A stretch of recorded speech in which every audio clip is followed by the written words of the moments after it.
So urban mobility and environmental justice perspective. Why I chose urban mobility was because, just to give a background, I love cycling, and I started cycling, and then I said this is a good thing to do.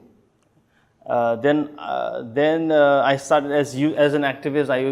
What I usually do is, as in many other issues, is to start asking people to cycle. Let's cycle. It's a good thing. And then I started cycling, and then we formed a club and all of that. But then I found that cycling that itself is not enough, because there are cars were honking at me. The cars were occupying much of the space. It was a problem. So then I started looking at the cars, and why so many cars, and how do they get loans, and what is the policy of the cycle, a person who cycle, what is the policy behind what is of a person who walk, or the NMT, the non-motorized transports, and also then why do they get so much of space? How much, and why do they get so much of funding to build roads, and not for a person like me who wants to cycle? So that's how I got into the issue of urban mobility, and how much of space I get as a cyclist, and how much actually people who cycle are more, or people who walk are more than the people who actually drive, but they get bigger space. And that's how I got into urban mobility issue.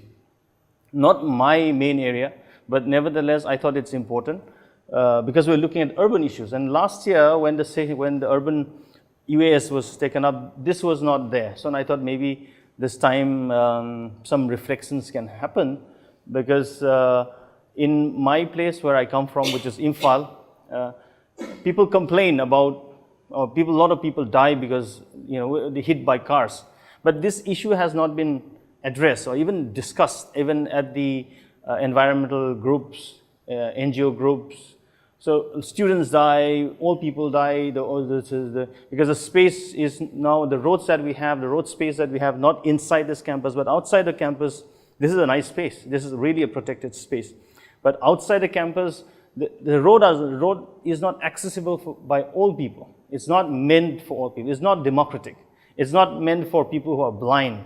It's not people who are, people who have problems with their limbs, for example. It's not accessible by a lot of people. And it's not accessible by poor people, because it's meant for cars. So there's little money for public transport. There's little money for people who walk, because you can see how the footpaths are made. So it's undemocratic in nature. Therefore, how do you equitably share the road space? And that's the whole idea of urban mobility. If you look, I believe that you have looked at my article. And recently there was an effort by the government of Manipur to stop the diesel autos, which you find in different parts of India also, to evict them, to stop them from coming to the main Imphal area, because they are dirty, for example. That's what they say. The government says they're dirty, they make noise, then they jam the city. So therefore, they will be replaced by what is known as Nitin Gadkari's famous, push now is on the e-rickshaws. So the e-rickshaw, and it's coming in Guwahati and different places also. Now let's replace it. It's cleaner, greener, that kind of idea. So I have some working relationship with the auto rickshaws. Said nothing doing. You're not going to take this away.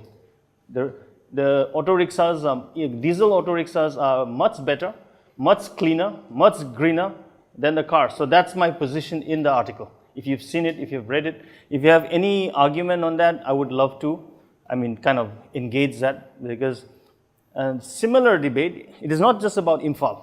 It's similar debate I'm sure it can occur also in Guwahati. And I don't know whether, I'm sure people have written about it, maybe I missed that. And similar debate across towns and cities, because our towns and cities are getting eaten up by cars, are literally eaten up by cars. If you see yesterday's presentation of one of our colleagues here about Shillong, full of cars. It's a walking space being eaten up. So we got to do something about it. That's what we believe in our club. We have this Manipur Cycle Club, where I am one of the members of the club. So we are looking at, our cycling is dependent on how we can remove the cars. And what do you mean by removing the cars? Then you look at the transport department, you look at the people who are making policies for the cities, they are all in cars. and they can't think beyond that. So funds goes for, so you know what I'm talking about.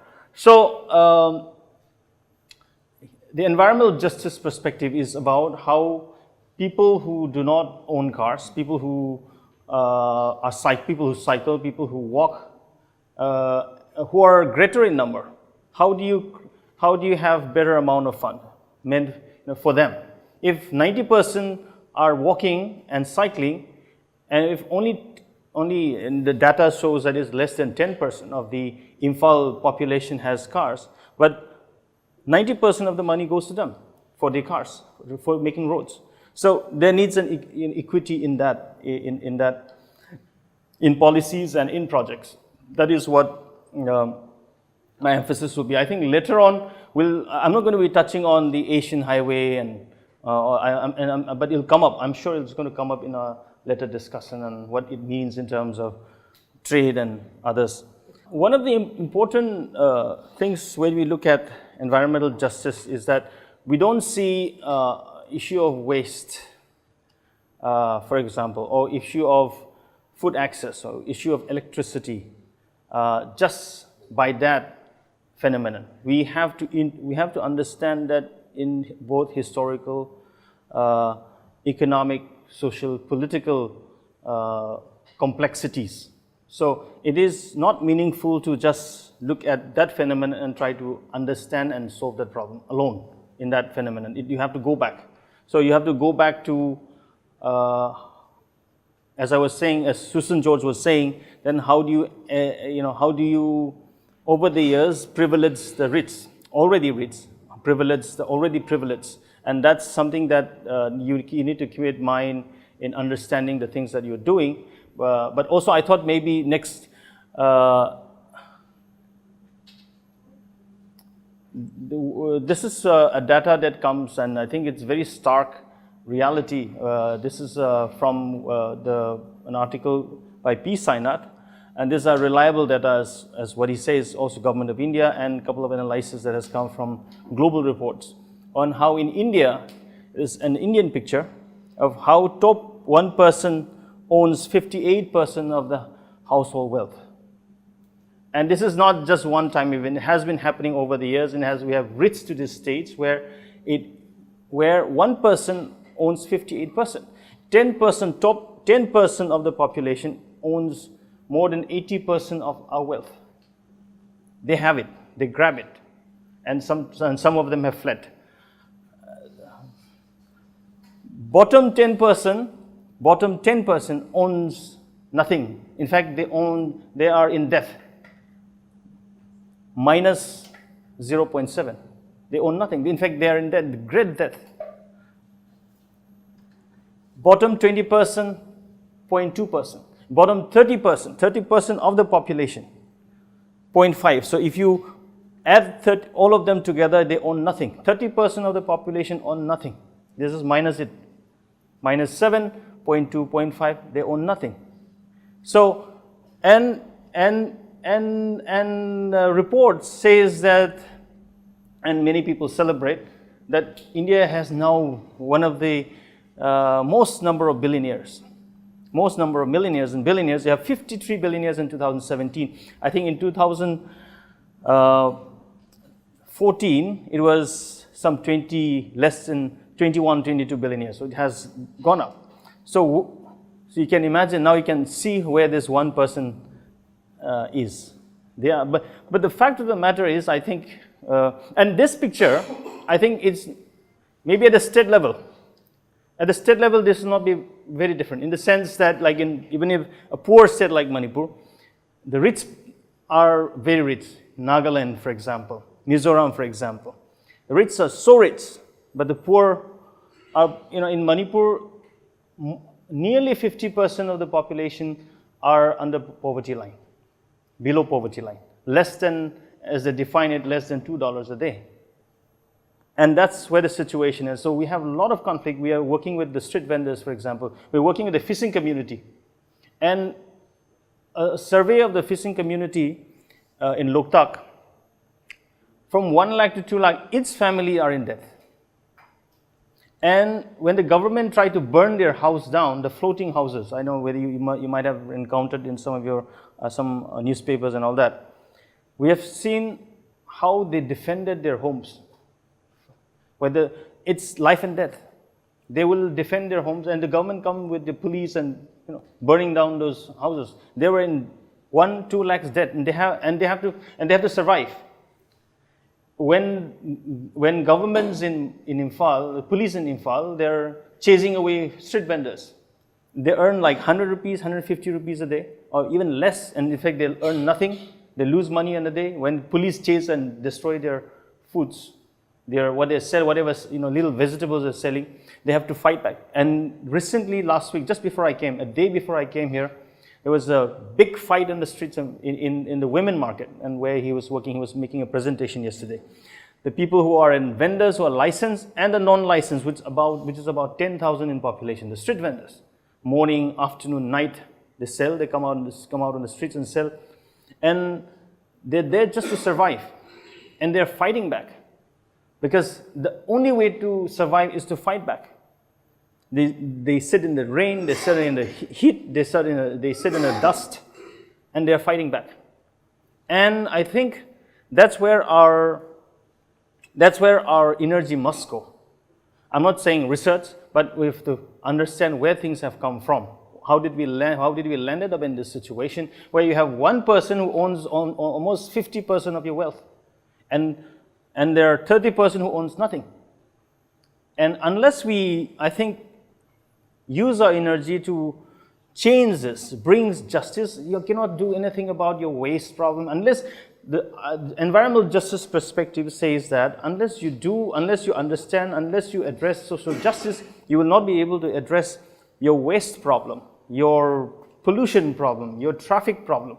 Look at Delhi, for example. How will you address the pollution problem? Take away the cars, for example. How will that happen? The car industry is the people who drive cars, many cars. You're not going to drive, you're not going to do away. So what do? So you have to come up with solutions, because you cannot touch the rich. You have to come up with solutions for the poor, like, for example, coming out with solar lamps for the poor. The rich don't use solar lamps. The rich use grid connected, where you can have 5 air-conditioned cars running in your house.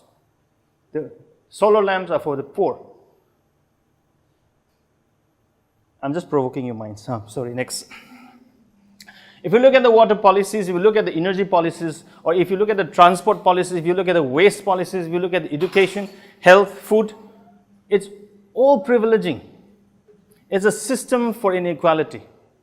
It's a system to create more inequality. Who takes care of your wealth? Your waste? Not you. Somebody else does it. Next. So it's important to look at those policies. Important to look at those institutions. Who are manning those institutions? What are the policies that govern? Who frame those policies? Are inquiries that environmental justice framework requires you to do. You have to take that up as the framework to. I think so. Then I'm kind of bringing environmental justice here, because that's an area that I'm also partly teaching at TIS. I teach environmental justice in TIS a semester every year. And this is one of the, so I bring in some of our own experience on the table. So I'm not an academic in that sense, bringing my own experience on table so that we encounter the students in an academic setting, so that we are able to sort of come up with solutions. Who consumes and who picks your waste? Where do you dump it? Like in Manipur, in Imphal, Imphal is not so much of waste as compared to what you produce in Delhi and Bangalore. But nevertheless, it's a waste. For a small city, it's still a big waste. And how do you deal? And there's increasing waste. The richer you are, the more waste you produce. The more you consume, the more waste. That's a simple logic, right? But who deals with it? So Imphal is facing a very interesting phenomenon where villages are refusing to take the trucks, the municipality trucks will carry your waste and dumps in one village, and then after one or two, few weeks, they'll start protesting. They'll go to another one, then start protesting. So nobody is willing to take it. because no people are standing up for their rights, saying that. In fact, environmental justice framework came up in around 1980s in the United States, where wastes are being dumped in colored areas, the black areas. So they start and there's a pattern to it. Over the years, this has happened. So they always are at the receiving end, and that's how the theoretical framework came up. It was at that time called environmental racism, then slowly evolved and expanded to environmental justice. So this is a picture from India, and we don't have time to go into it. In fact, maybe maybe in Hyderabad you have longer days. So these are areas that maybe should be picked up, because every cities are facing it. And how do you deal with it? Who is consuming and who is not consuming? And how do is there a possibility to flatten that? If you talk about the environmental justice framework says that if you're able to address environmental social justice, you'll be able, unless you do that, you will not be able to address environmental issues. Because a lot of environmental groups are only talking about environmental problems and not the social justice. And you need to bring in social justice into analyzing your, whatever issues that you're looking at next. Who uses solar? I was talking about the poor uses of solar. Solar is, and then of course there's a large-scale solar projects which takes over. They call it solar farms. Takes acres and acres of, and then of course those are, and the people on there they're not going to use it. They call solar farmers and become solar agriculture, solar farmer, and then they're connected to the grid and used by industries. But largely, when you talk about solar, India's climate change, government schools, who have access to good schools, and these are all part. You can't run away from it when you do urban planning. When you can't, this is social justice issue. Who has access to the best air-conditioned private schools? In Delhi, we see that, even in, I'm sure it's in Assam too. Who has access to it? These are challenges, and we have to address this. And we have to address this means it's not, we have to address that, remember 1%, 30%, you have to address that. It's not by giving some solar lamp in a school so that they can read, not like that. Next. This is the one police chasing street vendors in Imphal. Next. Okay, so no, I think I'm going to end soon, but streets are getting eaten up, capital cities are getting eaten up by cars, and we have problems in every city.